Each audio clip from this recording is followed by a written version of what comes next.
بچوں، آج میں آپ کو جو کہانی سناؤں گی اس کا عنوان ہے سیب کی اجازت۔ شیخ صاحب ایک مرتبہ کہیں سے گزر رہے تھے کہ اس راستے میں ایک باغ پر نظر پڑی۔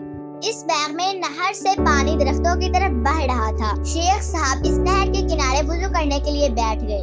شیخ صاحب نے دیکھا کہ ایک سیب پانی میں بہتا ہوا آ رہا ہے۔ وہ سیب شیخ صاحب نے اٹھا کر کھا لیا، لیکن کھانے کے بعد وہ افسوس کرنے لگے کہ اس سیب کو مالک کی اجازت کے بغیر کھانا حلال تو نہیں تھا۔ اب اس کی اجازت باغ کے مالک سے لینا ضروری ہے۔ شیخ صاحب باغ کے نگران کے پاس پہنچے اور اس سے کہنے لگے کہ مجھے باغ کے مالک کے پاس لے چلو۔ نگران شیخ صاحب کو باغ کے مالک کے پاس لے گیا۔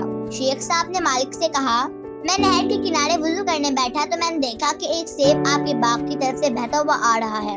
میں نے وہ سیب کھا لیا، کیا آپ مجھے وہ سیب کھانے کی اجازت دیتے ہیں تاکہ وہ میرے لیے حلال ہو جائے؟ مالک نے کہا، میری طرف سے تو آپ کو اجازت ہے، لیکن میرے علاوہ اس باغ کا ایک اور مالک بھی ہے اور وہ آج کل بلخ میں ہے، اس سے بھی اجازت لینا ضروری ہے۔ شیخ صاحب سیب کی اجازت لینے کے لیے بلخ کی طرف روانہ ہو گئے۔ بلخ اس جگہ سے 10 دن کے فاصلے پر تھا۔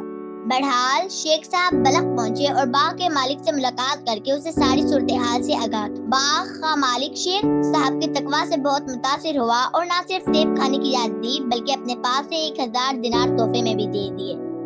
پیارے بچوں، آئیے ہم بھی نیت کر لیں کہ کسی کی کوئی بھی چیز کبھی بھی بغیر اجازت استعمال نہیں کریں گے، نہ کھانا، نہ پھل، نہ بسکٹ اور نہ ہی کوئی اور چیز۔ واو!